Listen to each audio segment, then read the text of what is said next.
Hey, so I'm here with Matt Bors, publisher of the Nib from 2013 to 2023. Recently just closed. Pulitzer Prize finalist two times.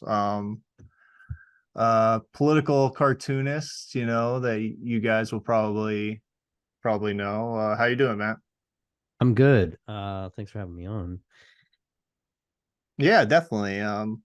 So I guess just to get right into it, you recently in September announced that you were going to stop publishing the Nib, which, like I said, has been running for since 2013 to 2023, so a solid 10 years. And I was just wondering maybe if you could talk about that a little bit, like, you know, what it's like to close up shop after 10 years of, I'm sure like, one of the most important undertakings of your life, like, and now that period is over or whatever, and what the future might hold for that.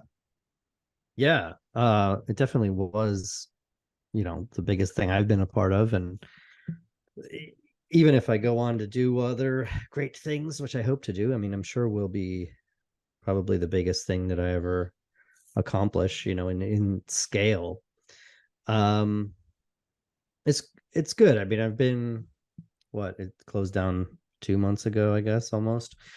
I'm still doing stuff related to it, like business related stuff and figuring out the long-term preservation of the website and everything. So there's still these trailing things I have to button up. But it's over. And I guess there's been a lot said about like what the nib meant to people and the legacy, all the stuff that we published. I guess that's for other people to say. I don't want to like toot our own horn too much, but one of the things I guess I can start off by saying I just realized recently is like, I don't answer or write 200 emails a day anymore, Hmm. and that frees up a lot of mental space. I'm trying to do comics still, of course. And I just did that for 10 years. I mean, it was really like once we started, we published every day from the day that it started to the day it ended, every weekday, multiple things a day. So it's kind of, and you're responding to the news and getting things on deadline and copy editing them and fixing stuff after it goes up because you caught a error, and emailing cartoonists because they're late, and what are we running tomorrow? Like it was just that was going on for a decade. And then now it ended. So that's what I'm noticing in my day-to-day life. I know that for a lot of readers and contributors, it's sad that it closed up. I mean, it's sad to me. I knew a lot longer than everybody else, of course, that was going to happen. So I sort of have moved through it.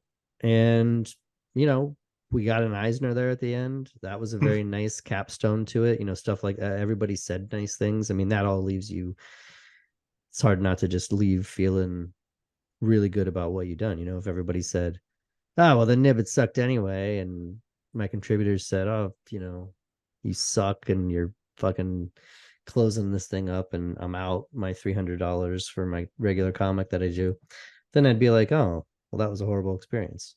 But everybody actually was really, really good about it. And I think from what I can tell, my position is everybody's just sort of glad that it existed the time it existed, which is how I view it.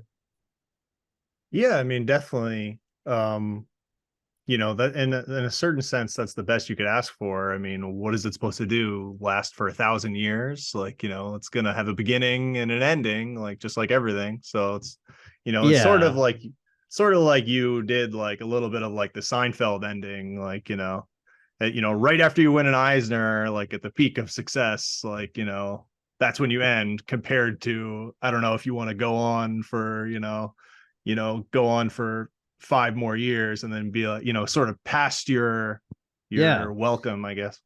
No, that's true. That was on my mind, is sort of going out on top a little bit while we were in a position to sort of get this praise and, be missed by people. I thought, it was a really small publication. It was successful for what it was, but I was the only full-time person there by the end, Right. from like 2019 through 2023.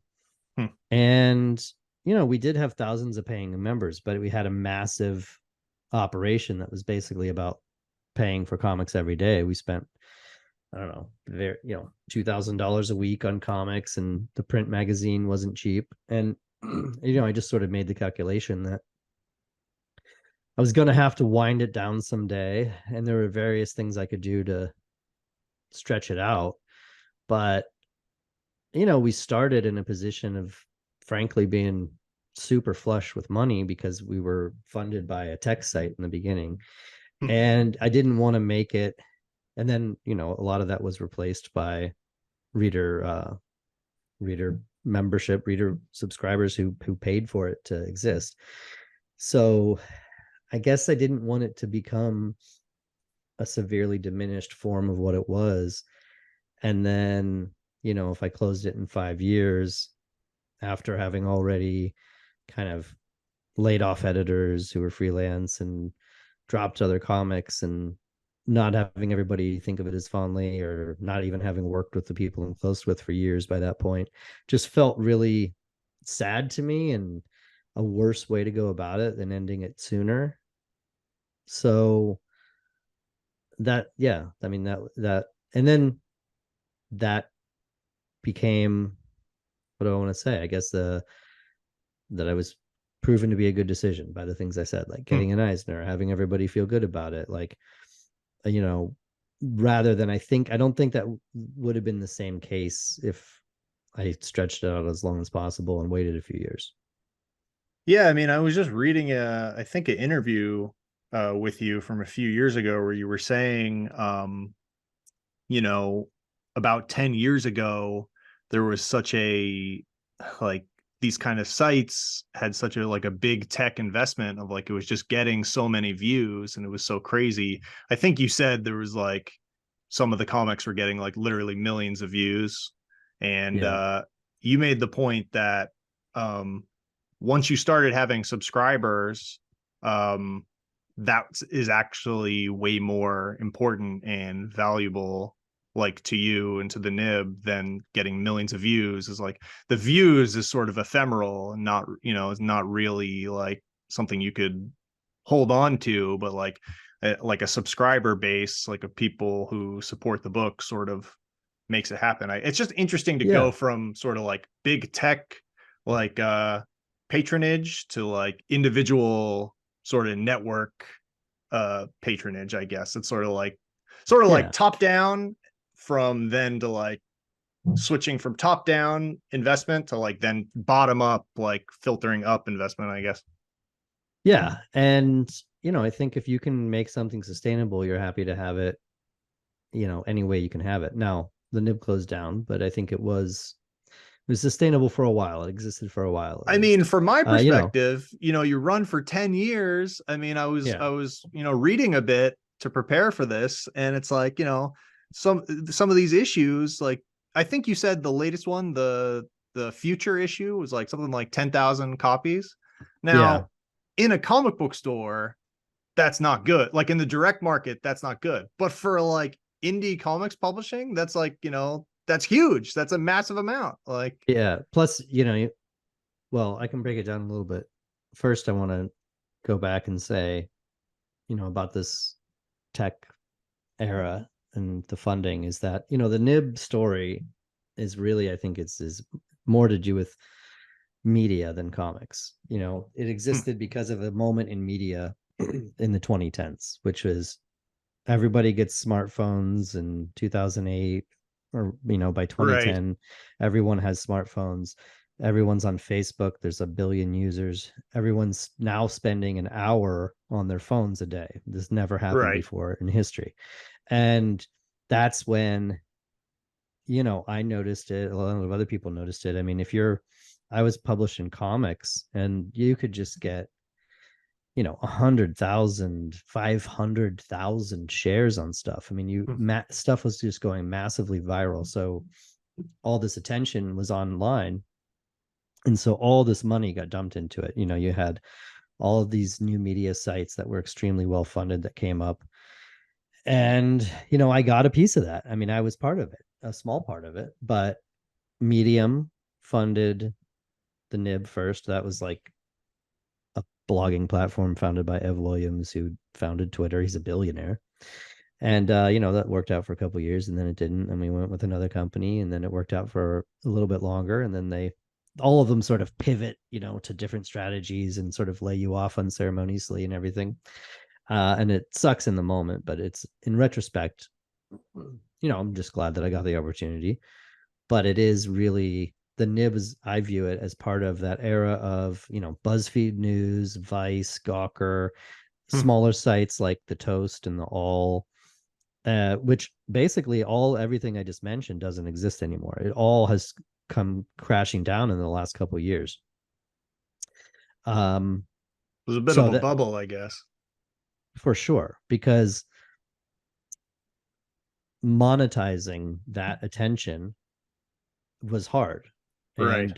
and especially when tech money is involved, or investor money rather is involved, you know, they're looking for crazy exponential growth that just sort of doesn't happen in media companies. Like I don't think there just is not enough money in these sites for it to be realized in the way that its investors wanted it to be. So it's not worth it anymore. Plus, the the way the internet works has changed drastically. And like I've seen that happening for years, and that was part of the decision in closing the Nib. Is like it's not just about investor money being gone, because by the last couple of years we were totally independent and I didn't want any more investor money. I mean, just to be clear, it's like I had a pretty good arrangement where I was being paid by these companies. They were supplying the budget and paying me and the editors, but like they didn't own the Nib, so they didn't have a stake in it.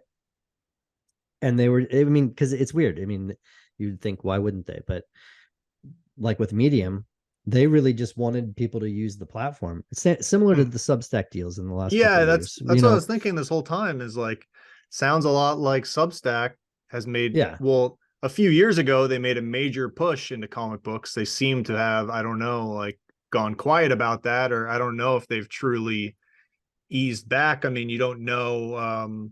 I often kind of marvel, not to do a pun, but I kind of marvel at like Jonathan Hickman has this like this Substack comic, and you look at it, and it's like hmm, I'm getting sponsored like ads for it on Twitter, and it's like, oh, 3 retweets, 3 likes, is this making money for Substack, or is it like you said that it's like they don't really care if it's making money as long as people use Substack and it makes Substack sort of similar to Twitter, like a a ubiquitous service that medium you people have to use. use. Yeah, like Yeah. Well, I would guess that the goal is not that they will get rich off of their 7% of the subscriber base of huh.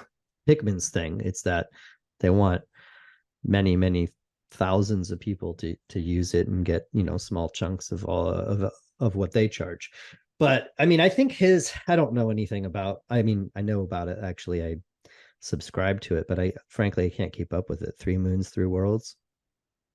It's a pretty good concept. I think it's been years, so I think Hickman. I imagine they must be independent now and just floated by the amount of subscribers they do have. Oh, That's what I would. interesting. I mean, this is pure speculation, I guess. I Yeah, just yeah. think I do know some people who had Substack deals, and they don't pay you forever. They get you Right. start. They So get you they've start. ended, they've like some of these at least have ended, right? I mean, Yeah, like I in would terms of the imagine. deal of just being paid money by Yeah, I Substack. would. I would. And I don't know the terms of all these people's deals, but yes, I think after a while, you're just supposed to have enough subscribers. That's why they want to get big names who can actually survive on there Right. without the funding, and then everybody else does it. And some people will have 8 subscribers, and some people will have 8,000, and then if everybody uses it, I guess Substack makes. But even Substack and Patreon, I might use them in the future. I'm thinking about doing my own subscriber comics. Huh. But the problem with them is that they've taken, I don't know what the number is. You could look it up, tens of millions in the cases of each of them, probably over $100 million in investment. And and then that they have to get so rich, they have to change the product, they have to become something they're not, they have to become a social network and, you know, do sell you loans or whatever.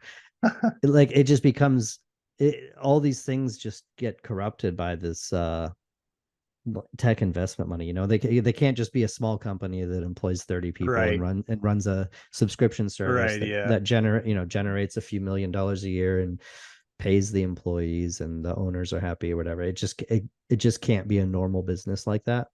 So I feel that in some ways they're doomed long term because of that, because it's very hard to become the thing that the investors are wanting. And the investors aren't like guys who have some money and have put all their chips into this crazy idea they got. They're Right. people, They they're right. ultra rich people Yeah. They who, want to turn 100 yeah, million into 10 billion, yes. which And they, may be like way too big of an ask for this kind of thing. Maybe like a little bit of a gold rush. yeah. So Like it's not going to happen. they can lose the money and be fine. And they can place bets, you know, in different companies and try to find the, whatever they, I forget there's a term for it, but you know, the unicorn, the Hmm. whatever the tech term is for that, where they just get the hockey stick growth and then they go public and then everybody makes a ton of money. So if it fails to do that, they don't care about, oh, this could just be like a sustainable company that makes millions of tens of millions a year instead of a billion a year. So I feel like Hmm. that structure of the way these startups work is something that really ruins everything in the end.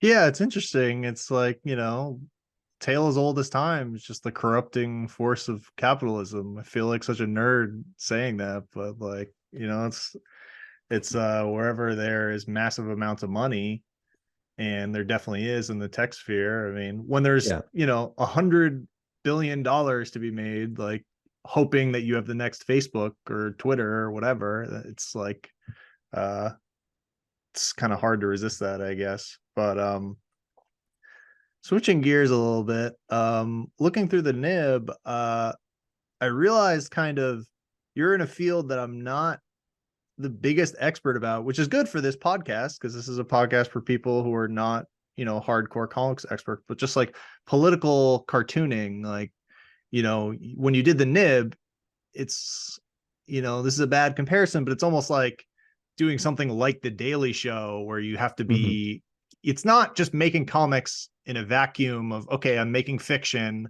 It's sort of evergreen and timeless. Like the political cartooning is like about, on a week to week, day to day basis, you're Yeah. commenting on things that are happening as you're doing it.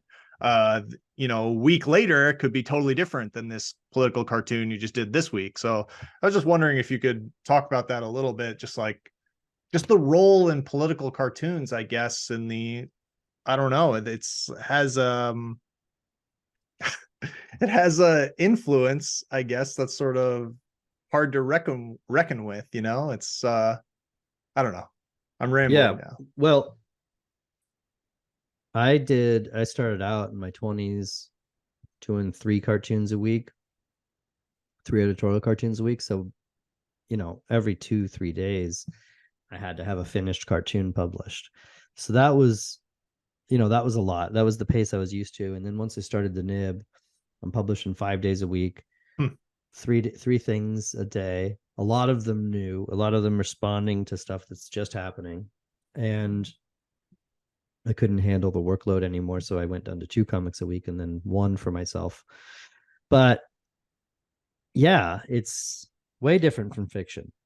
You're responding to things that are happening and in a lot of cases trying to get them out immediately, because if you have something that's urgent, especially if it's urgent, you know, but even if it's just relevant or about something that someone won't care about in a week, you have to get it out then and there. So there was a lot of like, especially in the early like years, like the first 5 years of the nib, we had more money, frankly, so we could kind of, you know, just pay people to do something on tight turnaround. I mean, we would have people watching presidential debates and like drawing stuff after that would go up that night and Hmm. on social media and that kind of thing. I mean, it was fast. Hmm. Yeah, I mean that's wild to just be like, you have to react as fast as possible. I'm sure a while ago too, in this sort of heyday, this sort of golden age, I guess, if you could call it that, of like online publishing, it really matters. Like the faster you get out there, it's sort of like a tweet replying to some major controversy going on. Doesn't do you Yeah. that much good if you take 2 weeks and you really think about it, and like sort of the faster the better. Yeah. And when you're on a publishing schedule, it's also, you just have to have it coming out. I mean, there's a certain amount of churn that just has to be publishing. Like, how do you feel now? Like, now that's over, and so is there like a bit of like a hangover effect that it's like you're just like sitting in your house and you're like, oh, I gotta have something out. Oh wait, no, I don't. Everything's okay. Like, is it Yeah. hard to I get mean, used to that? well, so I did political cartoons for 18 years and I stopped in 2021. Combination of creative exhaustion, life exhaustion, just being too hard to keep up. And then the nib just closed. So really only in the last, month is the first time in my adult life, because I Hmm. started doing political cartoons when I was 19, like weekly. Like I did one and then I didn't stop doing them for weekly for 18 years, something like that. So this is like almost the first time in my adult life that I don't have daily deadlines, just this last month or so. So I'm sort of I mean, I have plenty to keep me busy, but I'm working in a different way, and that's good. I'm trying to deprogram myself, Hmm. um I'm no longer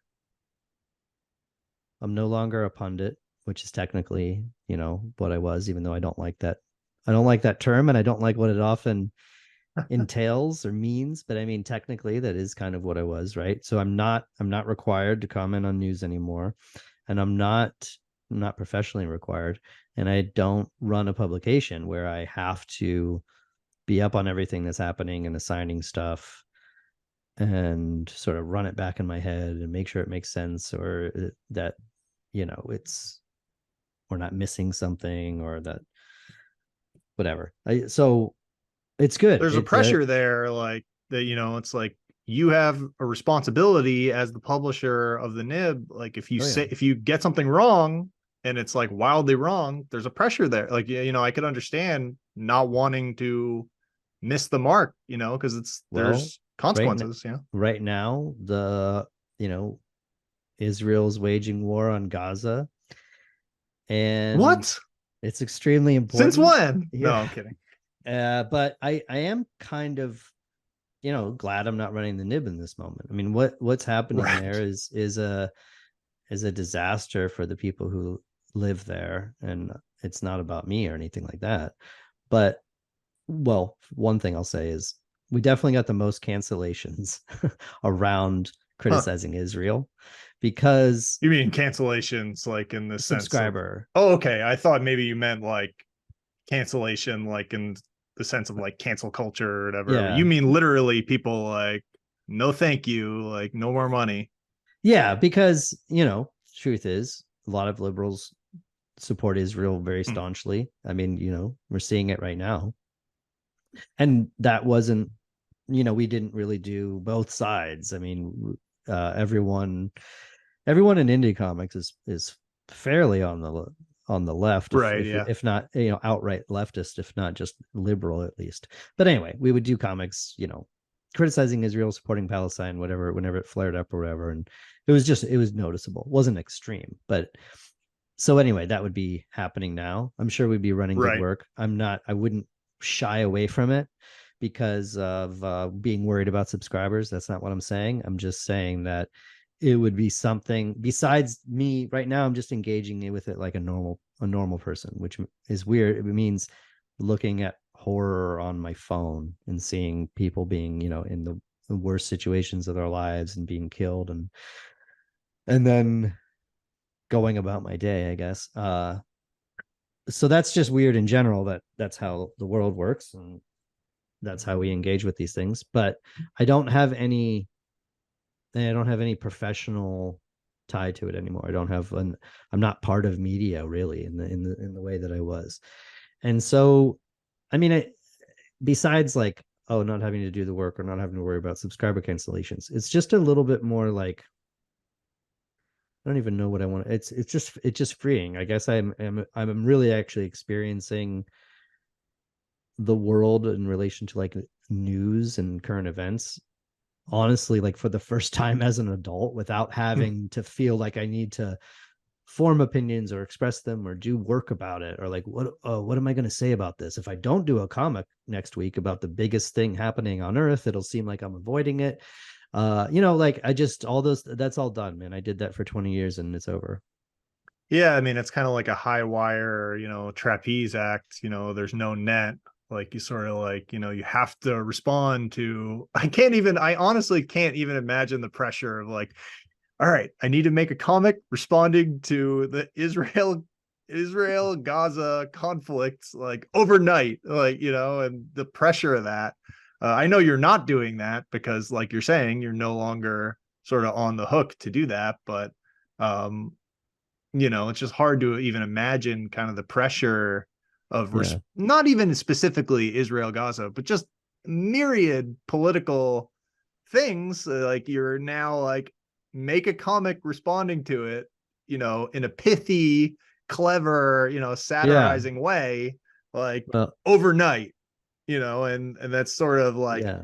not to be too dramatic about it, but it's sort of like life or death for you. Is like, either this comic is funny and not only funny, but like poignant and, parodying the situation in a clever and interesting way, or like the nib goes under. Like, you know what I Yeah. I mean? mean, Like, it wasn't quite that dire, but it was always, yeah. I mean, especially when I was doing 3 a week. I mean, there's always a lot of news going on, so I guess it's not that hard to come up with ideas, but you really had to spend a lot of time doing it. If you care about your work at all, I didn't want to put out hack work, and hmm. I did a lot of multi-panel work, and yeah, it becomes, I guess, hard to generate ideas at times. I mean, that's really why I quit in the end, is that I mean, I didn't want to become be a political cartoonist my whole life. Hmm. I've been into comics my whole life and wanting to be a cartoonist really my whole life. And my interests are broad.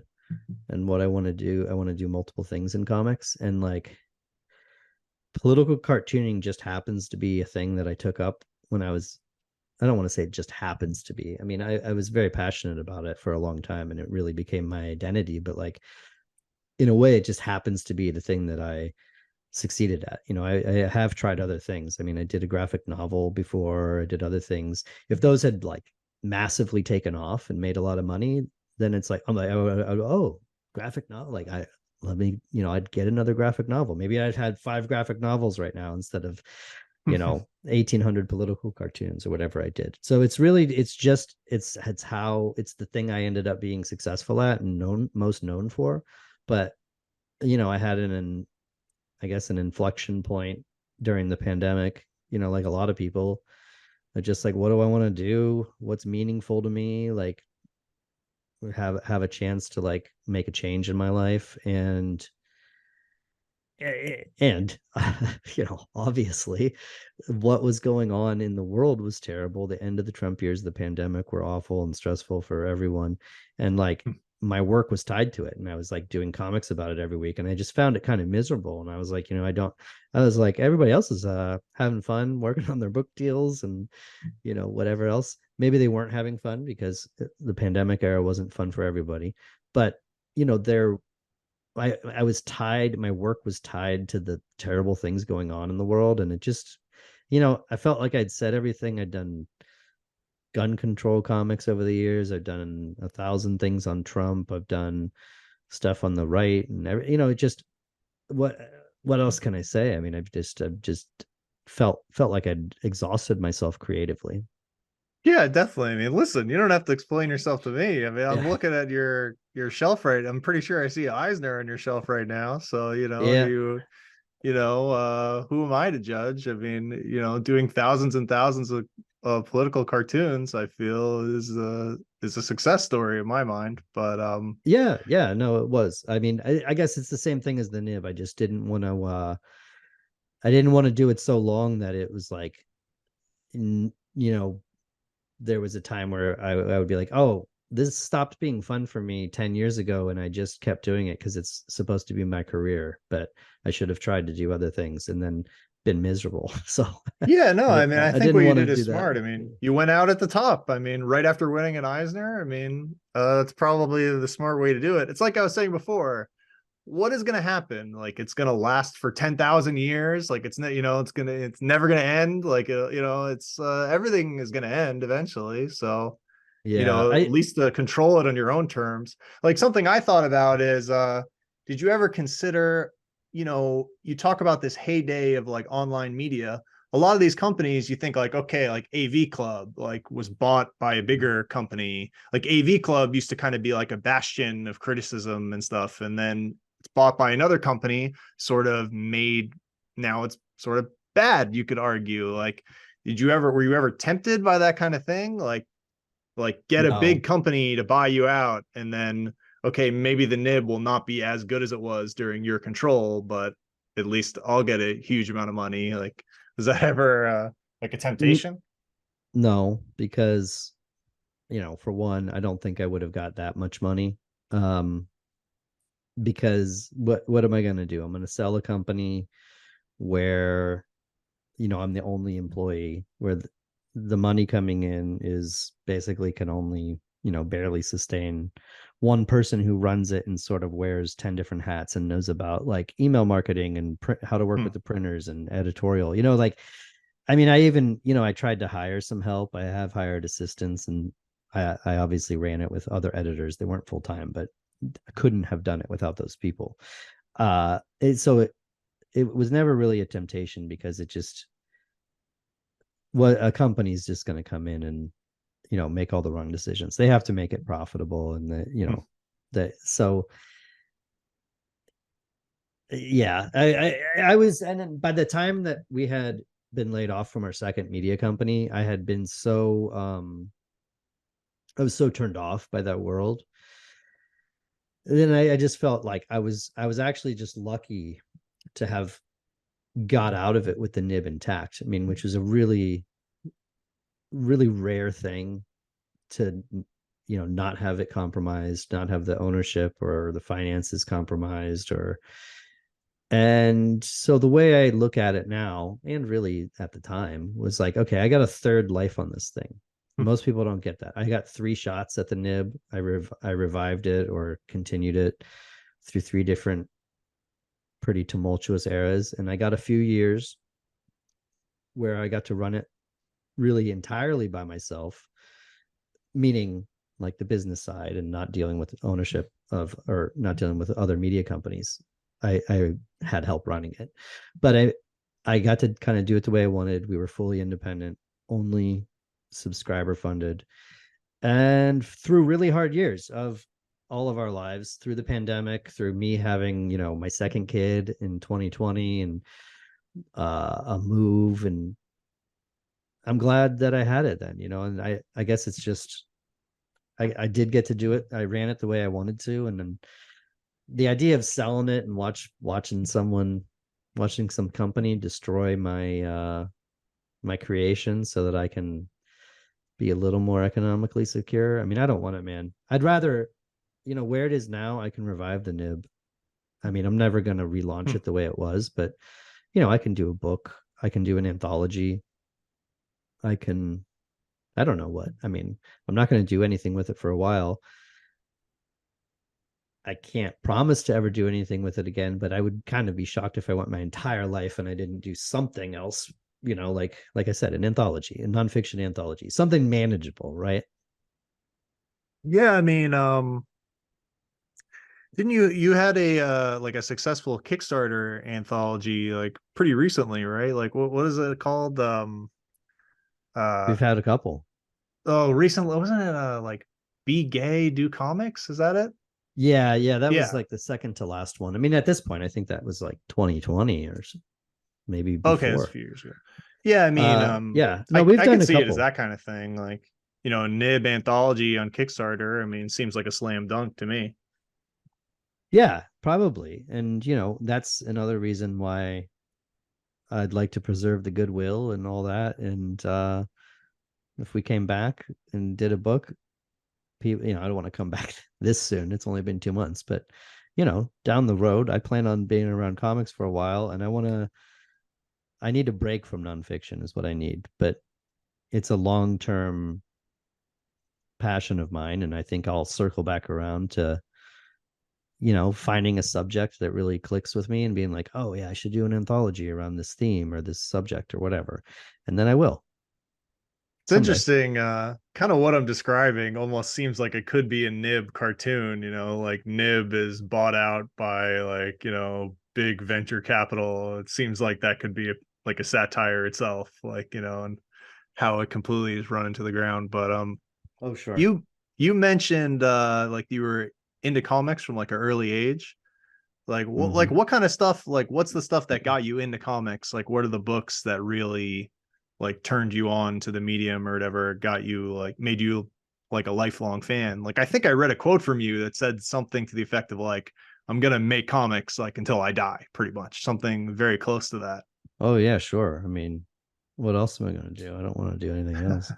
I mean, yeah, I've been making comics since I was a kid, and then professionally since I was, I don't know, 19 or something.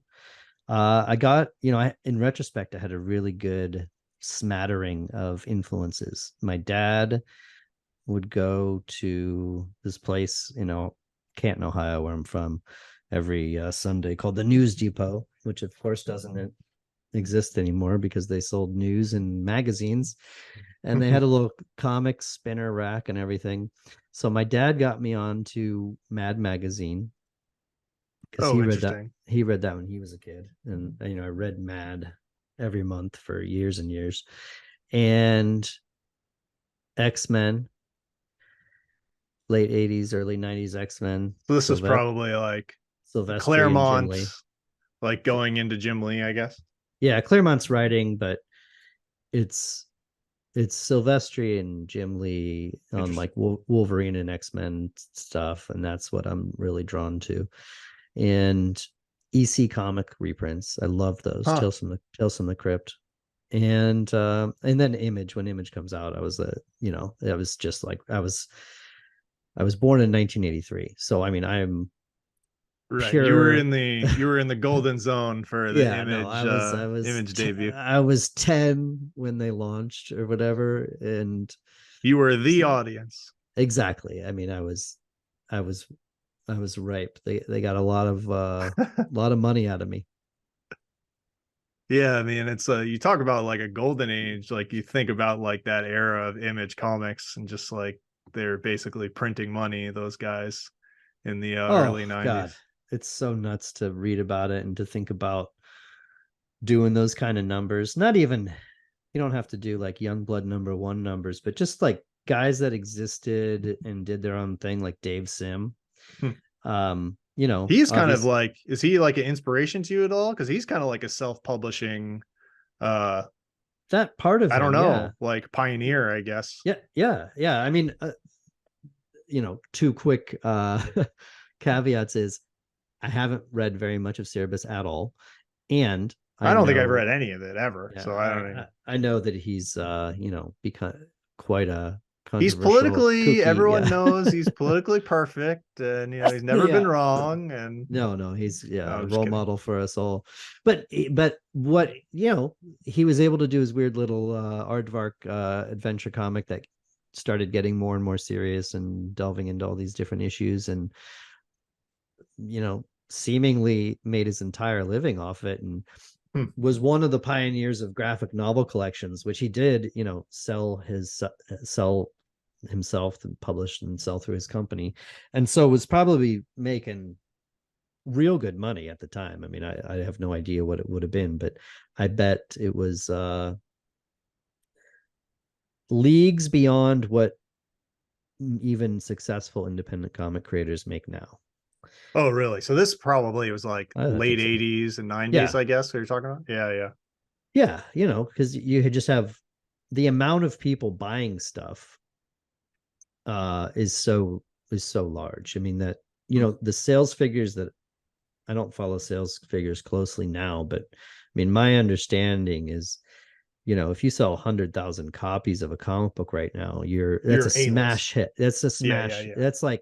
That's like Jonathan Hickman debuting on X-Men House of X stuff. It's like, oh, it's 100. Back in the day, I mean, it was like Our Man used to sell 100,000 Oh, yeah. copies. You know what I Yeah, mean? yeah, Like, yeah, yeah. so the little indie guys, I don't know exactly what they were selling or what the height of Cerebus circulation ever was, but I mean, yeah, they're making they're making loot. They were making a handsome living for their little stories, and it's too bad it's so much harder these days. It's interesting. I feel like this is kind of a little bit of my like my pet issue that I'm sure I've probably talked about it on the podcast before, but um the series Lady Death, like I'm sure you have heard of. I know the image. Yeah, like Lady Death. Nobody talks about this, but it's my belief that Lady Death has got to be the single most successful franchise like on Kickstarter, because the guy has done like 10 Kickstarter campaigns or Oh, more. I really? think he probably more. I think he's probably done like upwards of 15, and each one is like $200,000, $300,000, and he's done like 15 of them, and it's like nobody talks about it, I feel, because Lady Death is kind of very like kitschy. And for people who don't know, Lady Death is essentially, it was a popular comic, or popular, I don't know. It was a Yeah. successful comic in the 90s, which is basically it's like a super pale woman who's like wearing a bikini, and it's kind of a little bit trashy, I think you could say. It's not for me, but I don't know, it's making Lady like, Death and Evil Ernie, right?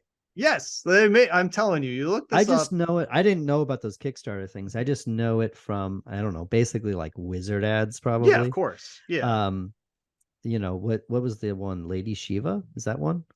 uh Is that a I think thing? A I think 90, let's see, Lady I want Shiva. to say Lady Shiva is actually a DC Comics character, but I could be Oh yeah, wrong. yeah, yeah. That's Is it?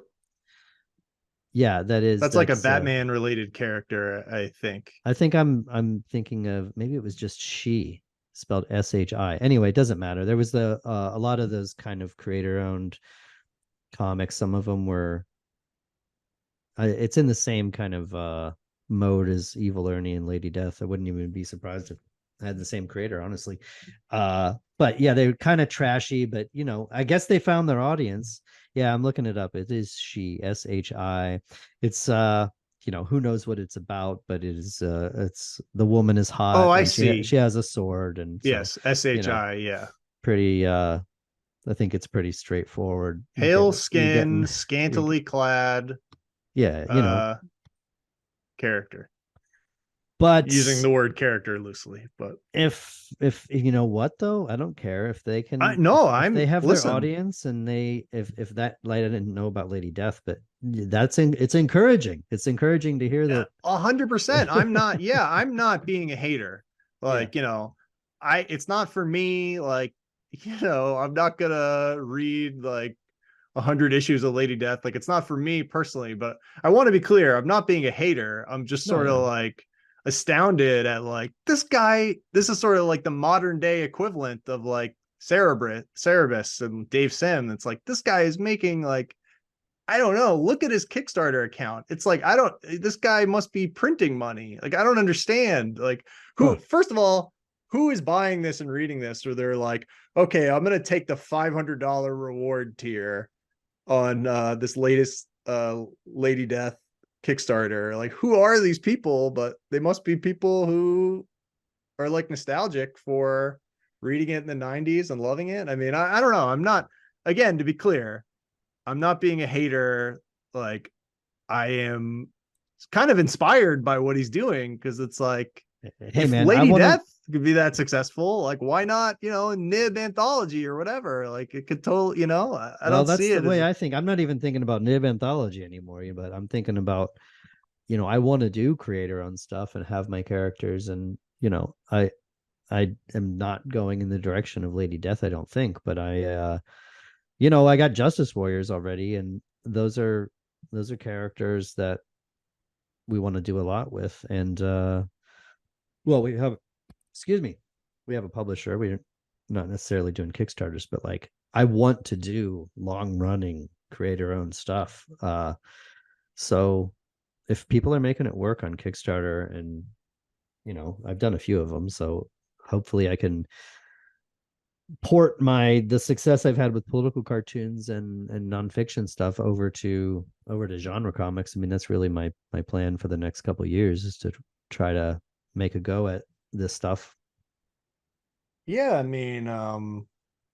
yeah, I guess what I'm sort of driving at is that that market for indie comics still exists. While you were talking, I just looked it up. Um, yeah, the latest, just trying to make sure I'm looking at the correct thing, but yeah, I'm pretty sure the latest Lady Death thing was $420,000 on Kickstarter. See, there you So go.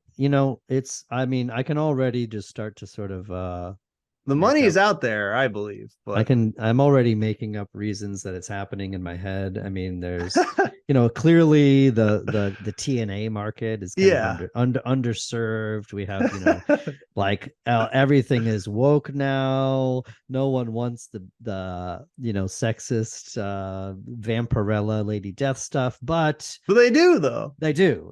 Yeah. Yeah. Oh, and I'm Yeah, I looking don't at it. know. There's a, I honestly am baffled by it. I wish more people would talk about it because it's like it's in my opinion, I'm pretty sure he's got to be the most successful Kickstarter like comics creator of all time. And people are going to hear this and they're going to be like, "Oh, what about Keanu Reeves had like a right. 2.1 million dollar Kickstarter?" This guy has done like 15 and each one is like $500,000. So he's, it's even if you compare to a guy like a Keanu Reeves Kickstarter, he still is completely blowing him out of the water in terms of the total amount of money made. But Incredible. Inspirational, Seth.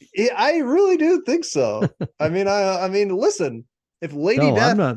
can I be so know. successful, then why I can't, like, I don't know, something actually good? No, I'm not. I'm kidding. Lady Death Yeah, is good. I'm kidding. It's fine. we don't know if it Um, is, but it doesn't matter. It's not about the substance. It's about the fans' desire to shower creators with money for something that I mean, it does have. I am looking it up, and it has, yeah, like you said, $500,000 campaign. Yeah. Well, I mean, also, I think what he's doing is obviously he's selling. I don't want to waste people's time by going through the entire Kickstarter and figuring it right. out in real time. But he's doing He's not he's just selling the comic book. It's got to yes, be higher exactly. reward tiers Exactly. that are There's making that crazy happen. reward tiers, Yes. crazy variants, all that stuff. I doubt that the audience from my stuff is as into those types of things. Me myself, I just want to honestly sell the book. I want to sell the book in large enough numbers that make it make sense. But Yeah. to some extent, I guess you have to play the game a little bit if but I don't know. I'm not really of, this guy had his start in the 90s and Yeah, his sort right, of, I right. guess, There's has a a foot. nostalgia element. There's like a brand power Yeah. that clearly still exists for that character and for him. Yeah. I'm Um, about to buy one of these when we're done. I want to see what's going on with it. yeah, no, I am like, there's a part of me in the back of my head that I'm like, is this like how there's like a million mattress stores that like somehow this is some kind of like crazy like laundering scheme or something? But I don't think so. I think it's just like there's people who are nostalgic for Lady Death and whatever. Like, who am I to judge? I'm nostalgic for plenty of things that I'm sure are garbage, but Once people got, that disposable income, they got to have something to do with it once you're actually selling to selling to he's probably selling to old boomers and collectors who throwing $100 at something ain't no big deal. Yeah, no, I mean, I just wish more people like I feel like I'm the only guy who is like seeing this and thinking about this. Like I wish more people would talk about it. Well, Like, we're why we're is this talking about we basically right? have Yeah. been talking about Lady Death That's true. Kickstarters for That's true. 20 minutes. Everybody's going to be hip to this now. Yeah, I uh don't know. But kind of switching gears a little bit. What I look at the nib and I'm like, it's very extremely similar to Lady Death. It's like a big inspiration to me, that yeah, it's such a like a self-publishing success story. And like you've said several times, like you're the guy pretty much like the only employee who's I'm yeah, sure you're like editor in chief. I'm sure you're dealing with like a printer. I'm sure, all these things. I guess submissions editor, I guess you could say. yeah. Um, so like I don't know, like for people who are listening to this, I'm betting a lot of people listening to this like self-published comics themselves, like on a smaller scale than the nib, but like what and you did it for 10 years. So like, what is the advice there? Like, obviously with Kickstarter now, 10 years ago, Kickstarter was not as much of a market as it is now. So, maybe you would say to people like that you should be on Kickstarter, but like just generally, what is your advice to someone like that who's like a young like guy or woman who is like doing that kind of thing? Oh God, I don't know. I mean, every kind of advice sounds trite at this point. Oh, you got to build up an audience, and then I don't know, man. People just need to make comics. You're gonna not gonna get paid for them, or paid very well at first, and maybe ever. There's kind of no shortcuts. I do think you have the ability to find readers online. I want to say easily, but yeah, pretty easily. You can. Doesn't mean you're going to, Hmm. and your comic's going to blow up. But there's people who have once instituted slideshows that they're just certain cartoonists just blew up, right? Oh, Now they have interesting. hundreds of thousands of followers on their accounts, and that's the platform and the medium that they did well in. And there's people on all those comics apps. I know a lot of them don't make a lot of money. There's people. The era of social media as it existed, I think, is ending, and that's one of the problems with like Hmm. giving advice or just saying, oh well, post your work online and trying to find an audience. I mean, that is what you should do, but like I also, when I was doing that in 2008 and stuff, like I mentioned, it was a lot easier to get tens of thousands of shares and tons of people liking your page. And it's just a lot harder, I think. It's a lot harder online to just draw comics and somehow find an audience for them. But I don't know, I'm sure there's younger people doing it who are figuring it out. Hmm. It's sort of alarming now too, where like the stuff going on with Twitter seems to be Yeah, almost like an existential like crisis for a lot of comic book people, because it's like if Twitter turns out to be non-functional tomorrow, like a lot of people are going to be in yeah, big trouble. Like I see kind of an attitude from like non artists, like non working artist people, like that's like, oh, Twitter is being destroyed, oh, that's good, great, it's such a terrible website anyway. Well, except it's like people who are trying to get their work out there and make money from it are going to suffer tremendously if Twitter goes under tomorrow or is not usable in a way that yeah. it used to be like pre-Elon. So I don't know if there's really much for you to say about that, but I mean, I'm sure you have Well, who experienced something knows? of an I could, effect. I guess, I would say it's part of the changes I'm talking about, but Hmm. though online, but it goes way beyond, Musk taking over and renaming it X, the everything app, is, it's been a disaster in a lot of ways, but Twitter certainly wasn't great before then, but Right. obviously, people like us did have audiences and Kickstarters and stuff like that. I mean, it led to a lot of professional opportunities for me, I think. My work sure got around. But like Facebook has majorly changed its algorithms a couple times since the election of Trump. Um, After all these apps captured, a certain large audience, they became more and more focused on keeping things internal. So, links out to things don't get around as much. And so I think it's harder and it's just changing. I mean, I don't I get when people say, oh, Twitter imploding is good. I mean, I kind of agree. Overall, I think it was a bad place to spend a lot of time. Hmm. I said it was helpful for me, but also like the culture of the site and the way everything worked. I mean, it was bad way before Elon Musk. It was bad even before Trump. I mean, it was something that everyone always complained about how terrible it was. Everybody fighting all the time. I don't really know that there was a magic time when it was like functioning better. Hmm. It just had less users, I guess, yelling at you maybe.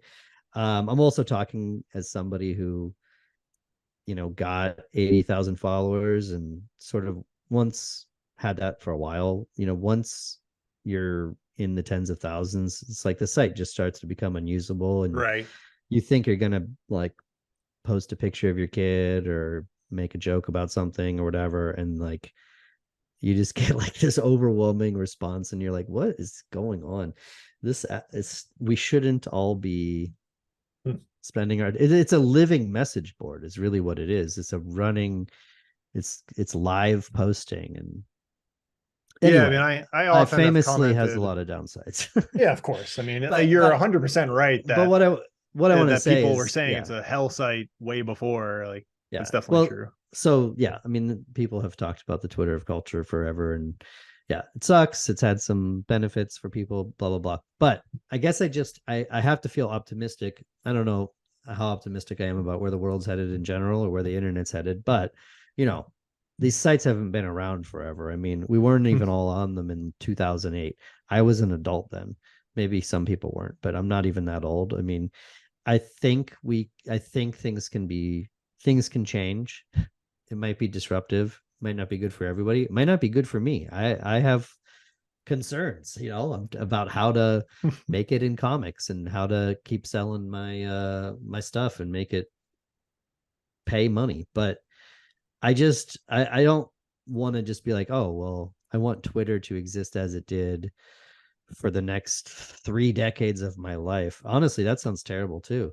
So it's okay. We'll figure it out. People still want to read things and have things to do, I hope, and they don't just want to you can only look at so many reels and TikToks, I guess. And I'll be fine with that era collapsing too whenever it does, because eventually the vertical video trend of the last couple of years, will also change into something else. And I don't know. I'm just gonna try to figure out how to make comics through each wave.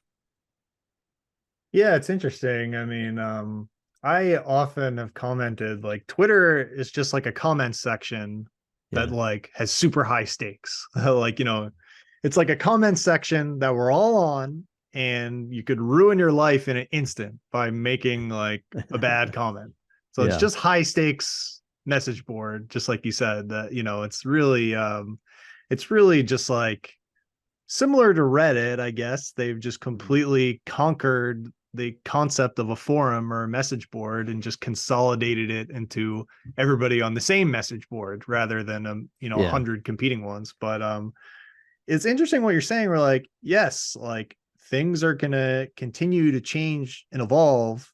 And you mentioned like 30 years of like, it's like in 30 years, who can even conceive of what it's gonna be like a hologram Twitter? Like it's like, 30 years ago, we were all on dial-up modems. So, it's even if Yeah. you were even on the internet at all, like which, the likelihood is that you weren't. But Yeah. I um wasn't in not in yeah, not I in don't know. I mean, yeah, 30 years ago I wasn't, but the average, what I'm driving at is like the average person was not, in the sense that, like you were saying before, the average person now is just like phone in their pocket, is on Yeah. the internet all day, like a lot of people. It's Yeah. just a completely radically different situation. Well, and I guess, all right, I have somewhere to go with this, I guess, is that situation's not going to change. And people aren't going to read more probably than they used to. And comic books are not going to the average comic book's not going to sell $100,000, 100,000 copies a month again. I mean, it's over. It's comics are more niche. Most comics are. I mean, if you look at the sales numbers, it'll be like, they're $2 billion a year. And if you got an idea for the next Dog Man, you can make a ton of money. And I'm not down on that stuff. I got kids. I'll buy them a ton of comics and kids comics and YA comics and everything. But I mean, more people read graphic novels. But I just think that the answer is that the future is a little more niche, like to bring it back to the Lady Death guy.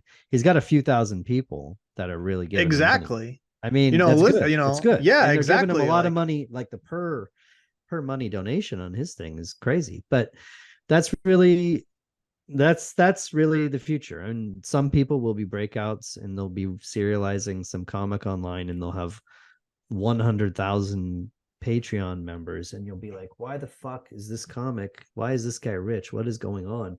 But that's just how it works. There's those people in every era.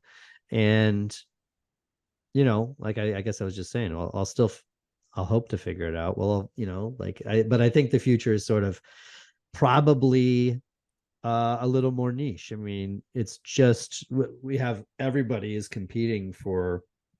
I mean, there's a lot of Kickstarters and a lot of Patreons and Substacks, and I'm definitely.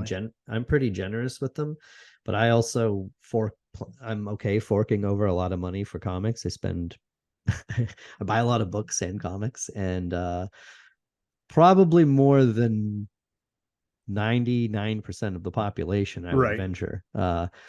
And that's just going to be the way it is. I mean, there's not really I mean, I'm not trying to be negative. I'm just being realistic. No, definitely. I mean, from my perspective, it's like, just for this podcast, this is going to have a Patreon. By the time this is uploaded, this will already have a Patreon. But from my perspective, if I were to hit 1,000 subscribers at $5 a month, Yeah. I would be running down the street in joy, and like that's great. Like 1,000 listeners is nothing. Like, it's nothing Right. in the grand scheme of things. Like, it's if you were to have a radio show in 1940 and you had Mm-hmm. 1,000 people listening to your radio show, like you're done. Like, you're never gonna work again. Like, you're done. Like, now today, it's like, just I guess the democratization of it is just that, like, I could have a radio program, in my office, and if it reaches 1,000 people, it's I won't say it's a massive success, but it represents a success for me that would be good. That would be sustainable and good. And you can, Yeah. likewise, we were talking about the numbers for the nib before, and I was saying how 10,000 copies is a massive amount. Likewise, if I were to have a Kickstarter tomorrow and it had 1,000 backers, that would represent massive success for me. So it's like you're Yeah. saying, like, things are going to become increasingly niche, but niche does not equal bad and Yeah. Oh, failure. Like, oh, it's yeah. No. I agree. And I had something to say about those 10,000, that 10,000 number, to break it down a little bit, which is, you said, oh, if you're selling 10,000 in stores, like with a direct market comic, you're not really doing so well. For one, a lot of comics are selling less than that, and that's what sucks about the market. But the reason 10,000 is not just a number that exists in isolation, right? It's like, well, if you're selling 10,000 comic books through Diamond that are going into stores, I mean, you're making 40% of cover price, Hmm. whereas the nib is selling direct on, well, not all of Right. those, but we're selling direct, so we're making $15 on a $15 book, essentially. I mean, we're not making profit, but it's the money, the full cover price comes Right. directly to us and is part of the operations. And then there was a few thousand of those that are distribution to newsstands and stores The around truth North. comes out. Well, that No, I'm and kidding. that on that stuff you don't. That's not comic book shops though. We did have Right, right, right. we did have Diamond Distribution and Lunar, but that's really small numbers. Below 1,000. We had like proper newsstand distribution in like Barnes and Noble and stuff, Wow. and you get but the way that works is almost the direct opposite of the direct market. This is like real.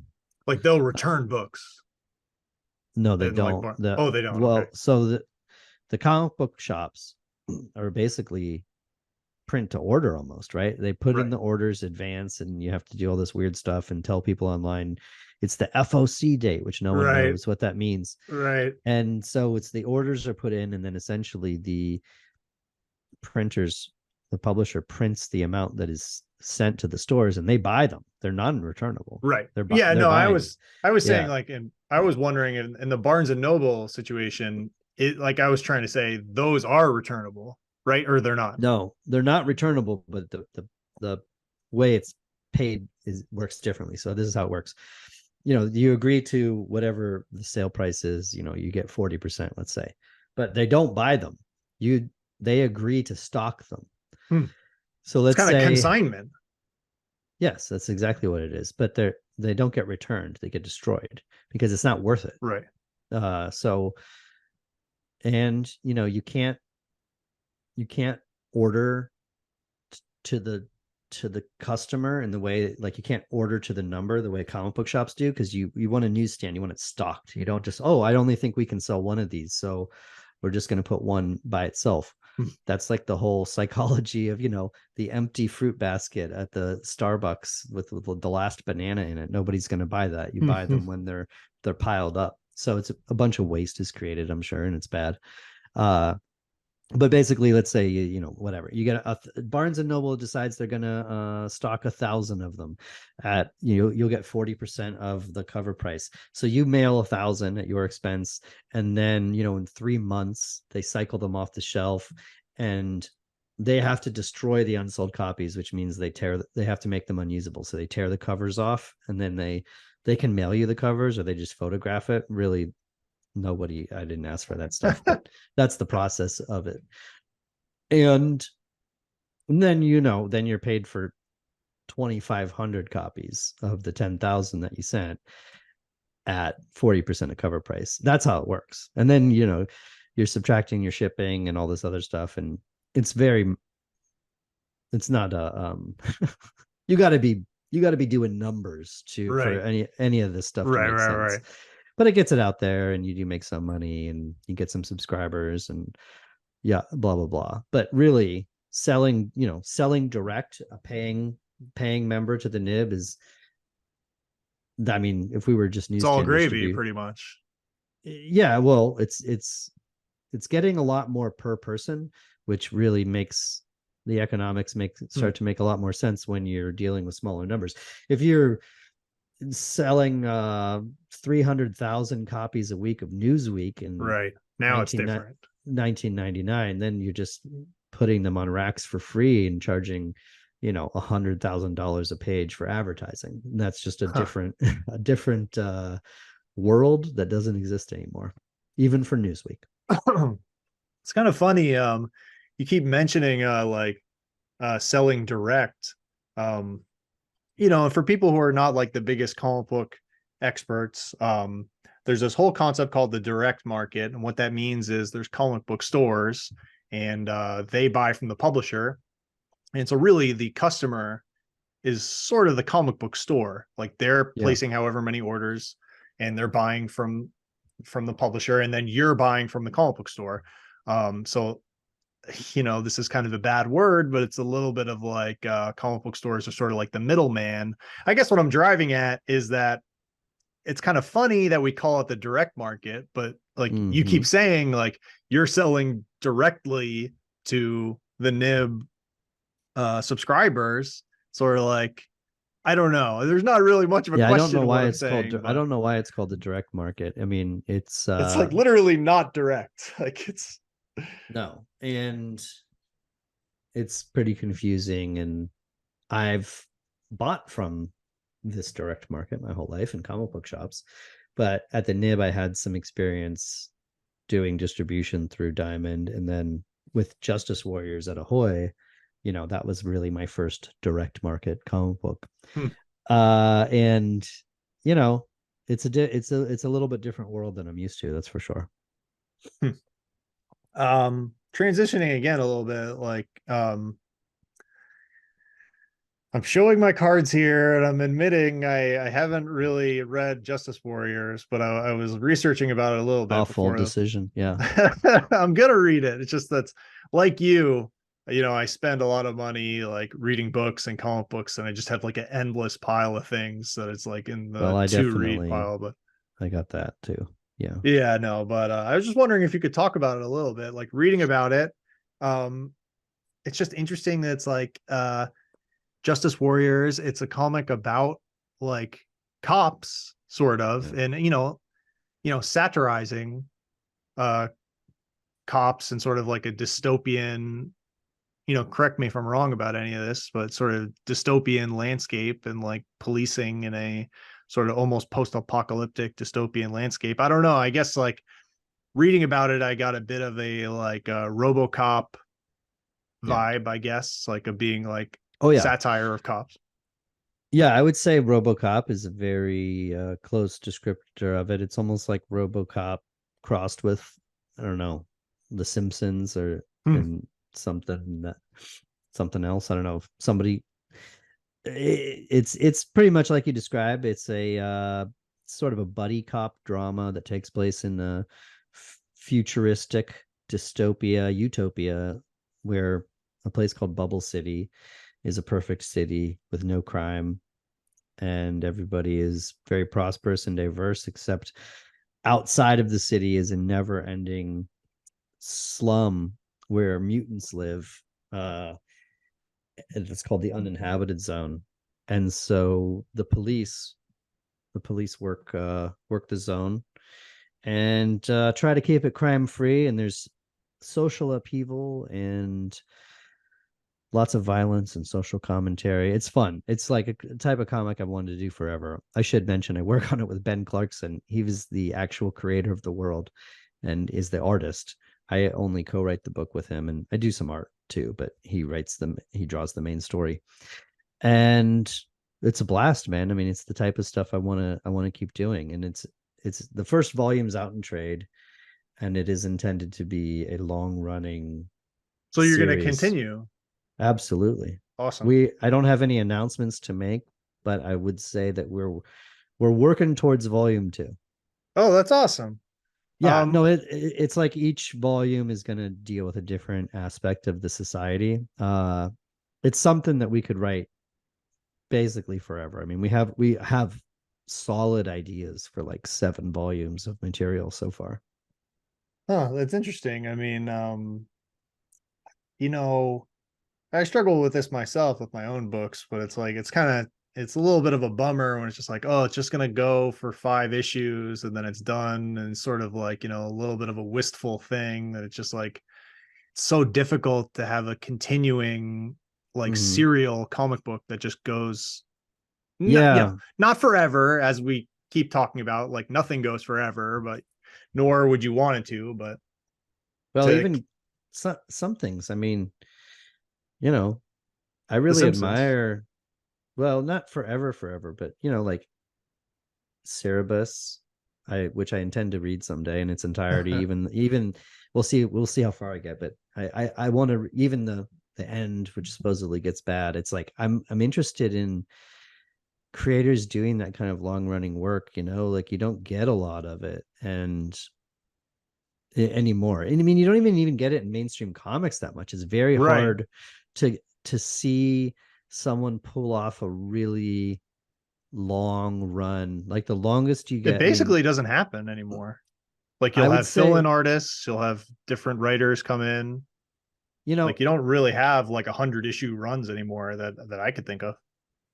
no, you get I can Al Ewing Right. just, did what was it called? The Immortal Hulk. I think it was 50 issues.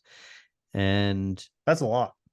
that's as much as you get. I mean, that was a pretty acclaimed run. They released it in omnibus form. And yeah, I mean,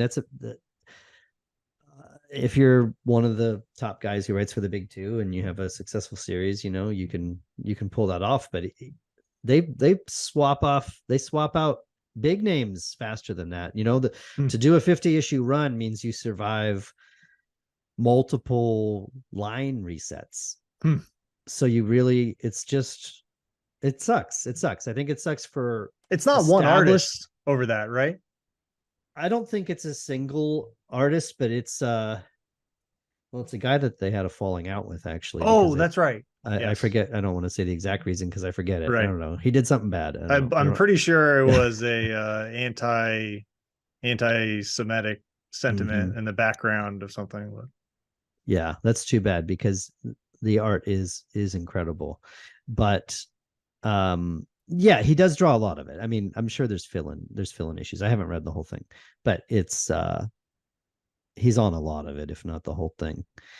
Um, but I guess what was I going to say? Oh, I was going to say that established big names don't even really get the space they used to, and Right. then it's also bad for up and comers and us journeymen because there just used to be more work for everybody, I guess is the point. Hmm. And you could write some what would be considered a C-list comic in the 90s, and it would actually have circulation these days that you'd fucking murder someone to have. And then you could also be pumping out regular work and improving your craft and getting a paycheck. Now I worry about the space I'm getting into because I know some people that are more in this world of writing um mainstream comics, like not just creator and stuff, but like for the big two.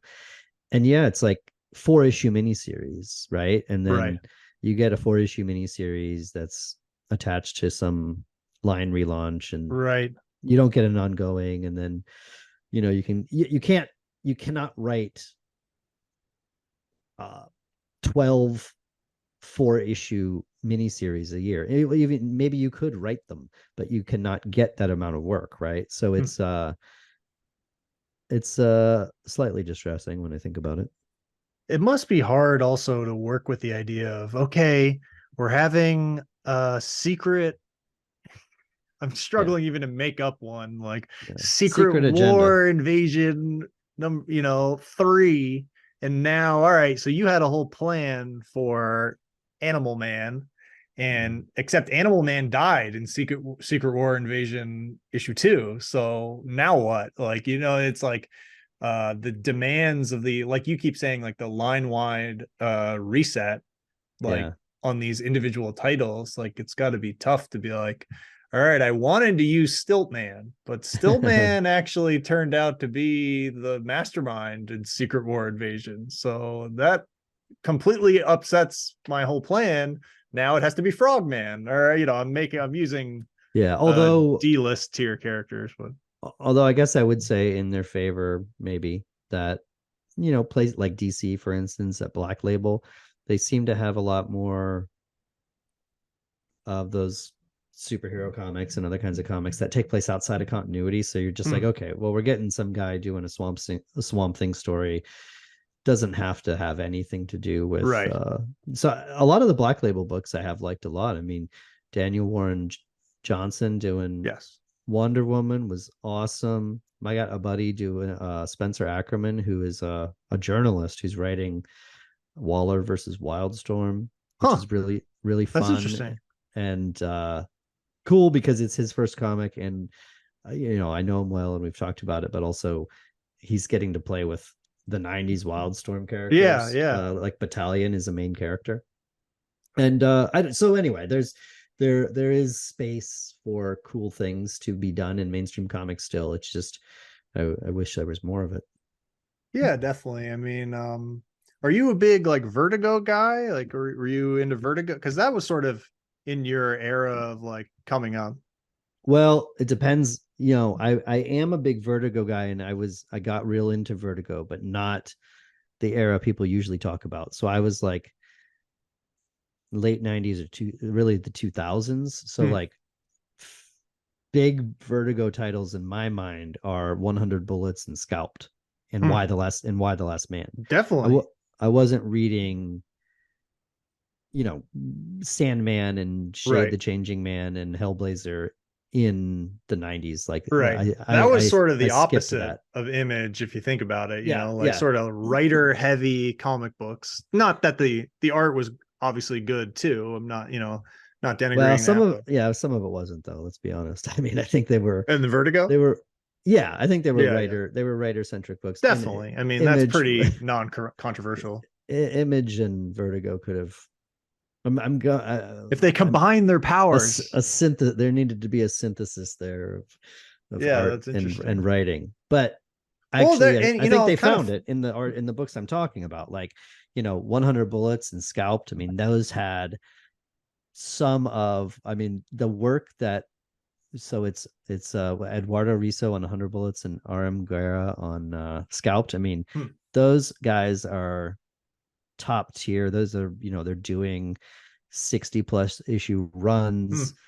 That is kind of an era of like, oh, I want to do this stuff That's kind of the someday. dream that you're talking about too. It's Yeah, yeah, highly creative work, on your own terms. I think even Vertigo has some kind of weird deal where it's partially creator owned, yeah. They for definitely 60 do. I plus don't know. issues. Yeah, I don't know the specifics, but it's definitely creator owned, and I think they probably have a lifetime publishing agreement with Right, DC. But right.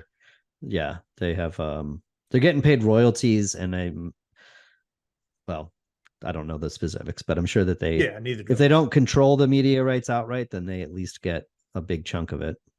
Yeah, I mean, I suspect that's a little bit of the downside of the Vertigo deal that, it is creator owned, but it's sort of like, but if we make a TV show, it's going to be Warner Brothers that or Warner Media that does it. Like, so it's sort of Yeah. still Well, creator owned, but you're somewhat tied to, I guess, Warner Discovery now as an entity. But you know, I think I'd take the deal. yeah, I I gotta mean, say, yeah, of course. I mean, if I'm in a position where I can turn them down and be like, nah, man, I'm going full Todd McFarlane. No, like no one owning anything, touching, that'd be great.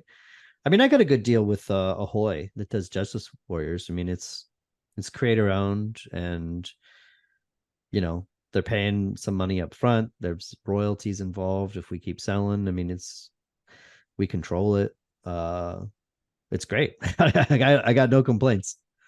huh.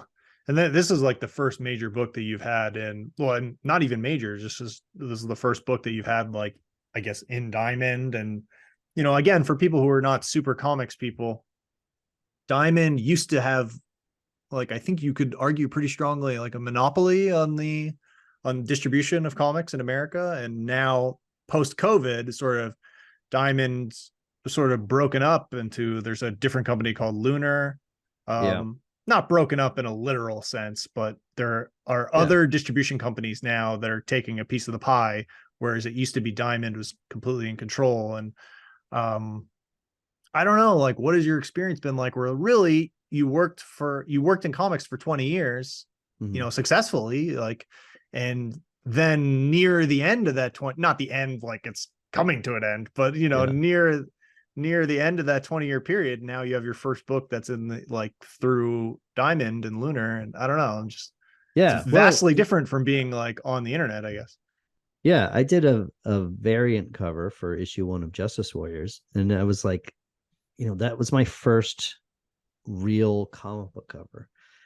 I mean, I did covers to my books and my graphic novel that I did with David Axe called War's Boring that came out in like 2010. But a comic book where I do the cover of a comic book, and I was Hmm. like 39, and I was like, how could this be that it took me this long to do a real comic book cover?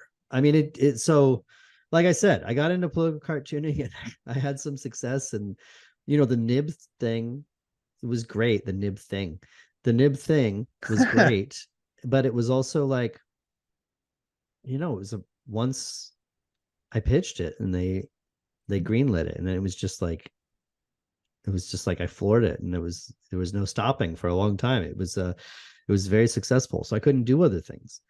I mean, I still thought about them. I was like, oh, I want to get to a graphic novel someday, or I want to do a comic book series. And then, and then you're 40 and then you're finally doing it. So obviously I can't talk like I haven't been in comics the whole time, but it feels good to get to a part of comics that I basically intended to do since I was, basically could walk. Hmm. That's interesting. It's just very, your trajectory is very interesting. Where just like you have a successful career in comics, like even winning an Eisner, and Yeah. then you're not really like on the comic stands in like a direct market like traditional sense that we think of.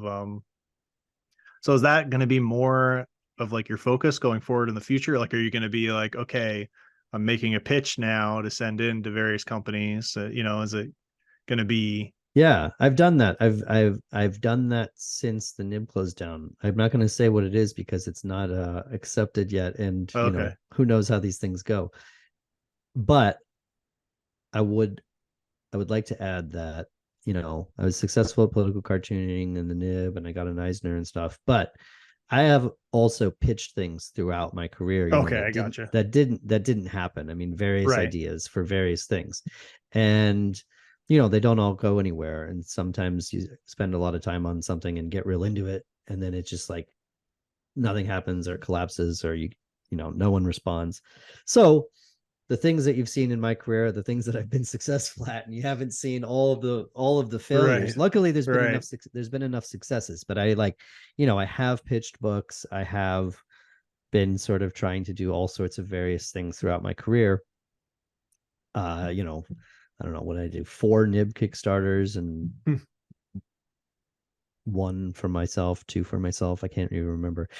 So going forward, you're asking what are you going to see from me, more direct market stuff? Yes, for sure. I think right now I'm definitely in like genre comics and fiction mode, mostly creator owned stuff. Justice Warriors is on the front burner. I have an idea for a creator owned thing that I would do entirely, that I am finding a little time to chip away at. I need to get more time to do that.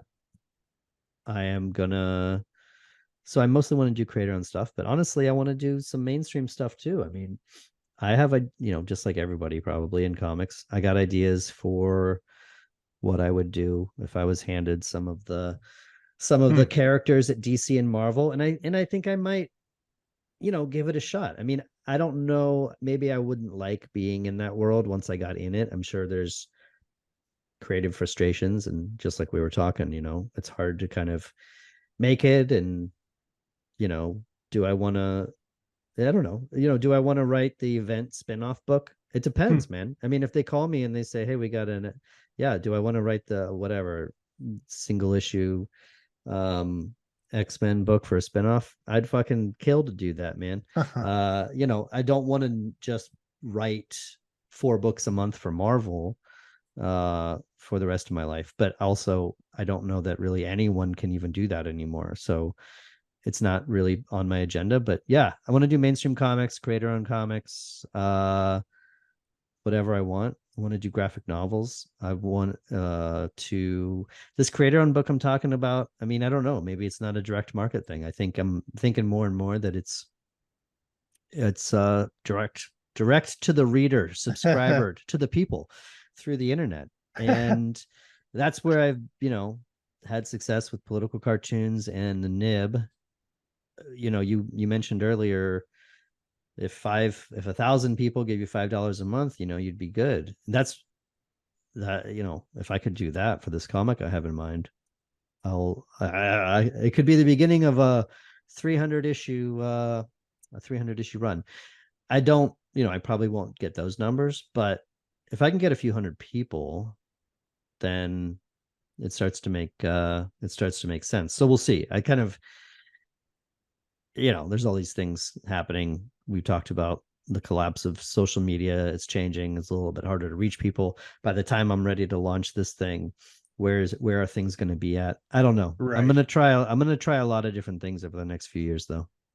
Yeah, I mean, I've kind of become sort of like, a big time Kickstarter evangelist. Like I Yeah. would almost say, like, in terms of if you're going to do creator owned work, it's like there's almost more potential to make money. I mean, not to keep beating a dead horse, but Lady look at Death. Lady Death. Yeah, Look that's at what I'm Lady Death. saying. Like, You're why you're couldn't that be you? Like, I don't, well, why I mean and by the way, you don't have to make $500,000. Like if no, of course not. if I were to do a Kickstarter tomorrow and it made 50K, I would be running down the street. I'd be rending my garments. Like I would Yeah. be very happy. Like, you Well, know? yeah. No, I mean, and I don't even know.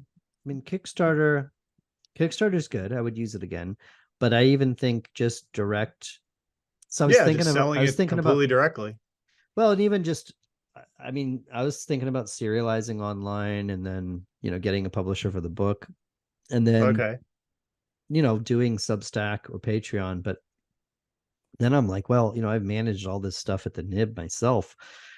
I, why don't I just launch? Why even use those sites? And Right. Yeah. there's It's a reasons little bit of a why, but like, middleman again. yeah, Like, yeah, like, they're, I mean, I know how to run, I mean, Squarespace, MailChimp, um, WordPress.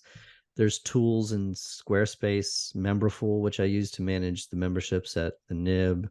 Even just PayPal has subscription buttons you can plop on a site. Anyone can kind of, it's like, you know, I'm not saying I made a decision one way or the other, but I'm kind of tempted. Part of me wants to just go it alone and be like, well, why give 5% of my income yeah, I to mean, a site? I guess there's, it conveys something, and then there are people on Patreon, for instance, who, give to multiple creators, and so I don't know, but yeah, I mean, I do have a lot of that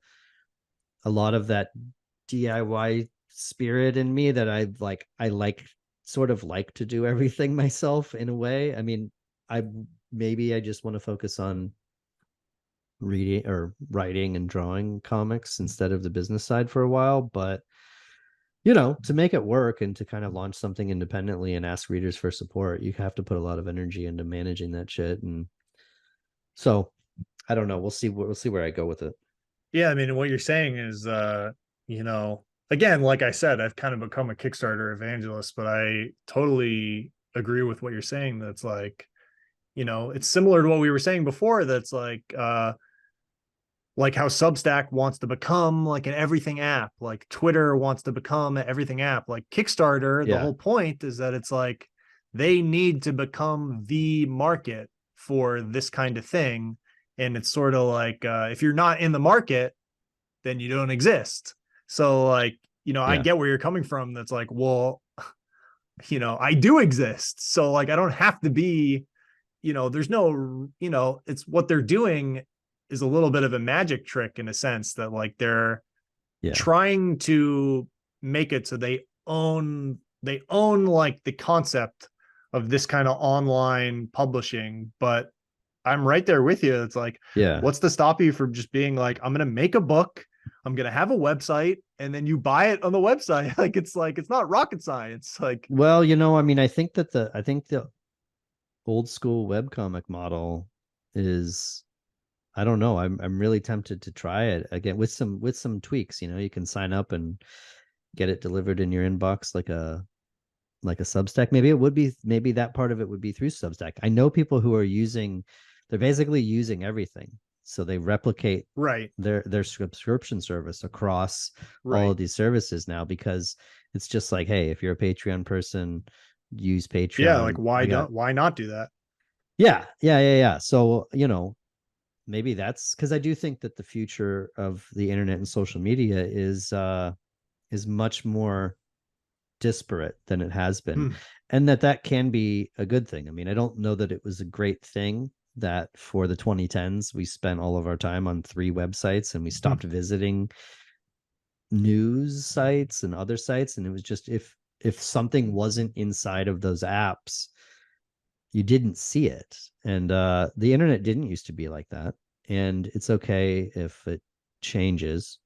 Hopefully, I mean, hopefully it won't become a hellscape dominated by AI spam bots generating garbage, but it does seem like the internet's becoming worse in a lot of ways and more unusable. But that, I don't know, that can't, if that, it can't just continue like that forever, because everybody won't want to open up their phones and participate in it, and they won't have everybody's attention. So there have to be actual reasons to go online and do things other than getting mad or you know being served videos of strangers or something. So hopefully people still want some cool comics to read. It's interesting what you're saying though. That's like, it sort of seems like some of the reaction to this is like, um, everything's got to be really concentrated and centralized on Twitter, and it's bad that it's not going to be. But it's like, Yeah.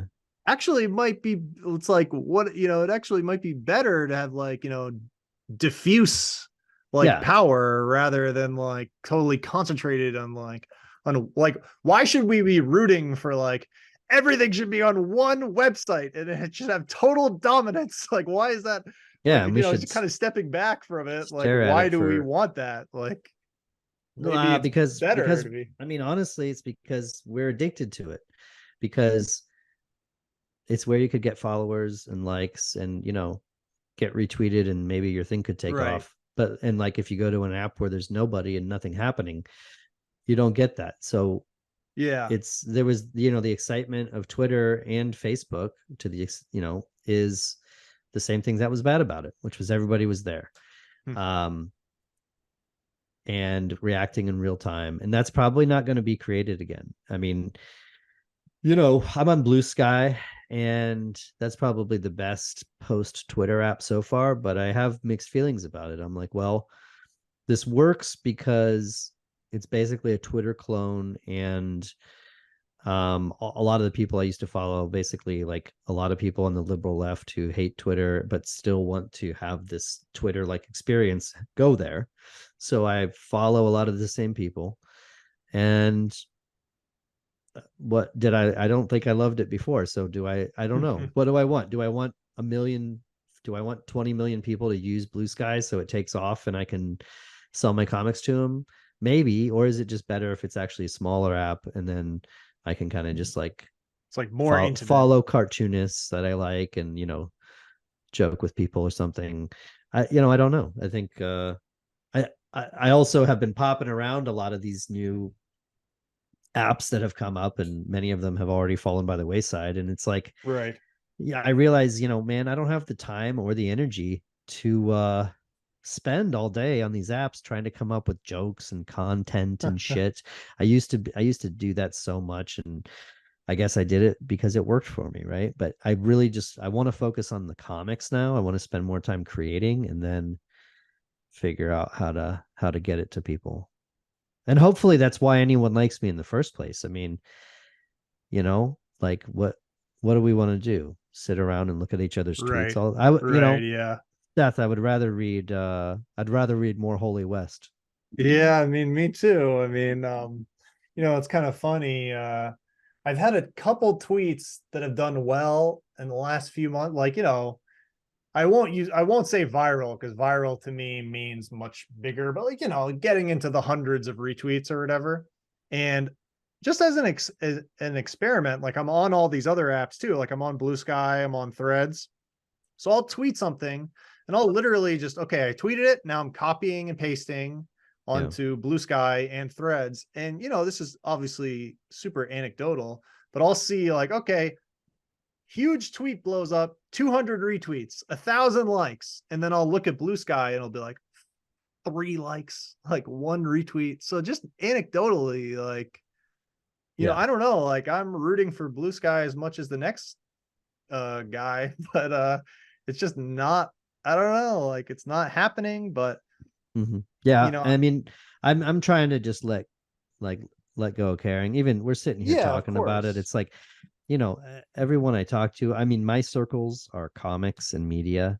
Everybody talks about all this stuff all the time. It's like, I don't know. Part of me is just, I don't give a shit. I don't care. If Twitter collapses, it's whatever, right? It's obviously it hurts me in the long run, but like I said, I don't think the site should be preserved forever the way it was, nor was it going to. So I know what I have control over, which is I can make good comics. I love making comics. It's a lot harder to get them out to people. But you know, Something will it's like exist. the Like it's it's like like it's like they if say in Jurassic Park, man, life finds a way.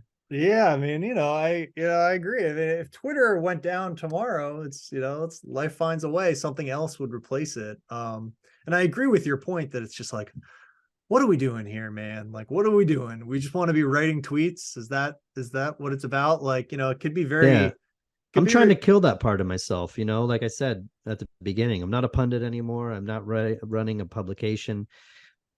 Um I'm trying to wean myself off that thinking of like even with Israel and Gaza. I mean, I got plenty of opinions and I think it's horrific what's happening, but like I'm seeing people and they're just on all day. I mean, right. they're posting all Yeah. day. I mean, I might agree with them, but it's just like, well, Yeah. I can pay attention to this all day. I could post about it all day. It wouldn't change anything. I also have things I need to do. I need to Right. work, It's like a and sort of weird disease that we have where yes, it's it is. like, It you got is to a be disease. online Like commenting and spreading your you think opinion. you're Like, doing something. You think you're doing right. something, You've and you're tricked not. yourself into And thinking and that. and I really think that during the pandemic, a lot of people were indoors. Everybody was doom scrolling, feeling mentally unwell. It was scary times, especially before we had the vaccine. And I feel like, and then there was the Trump years and, January 6th and whatever, all the craziness of Trump. And I feel like we really reached the peak human experience of like posting, peak posting, peak paying attention to things and what that can accomplish.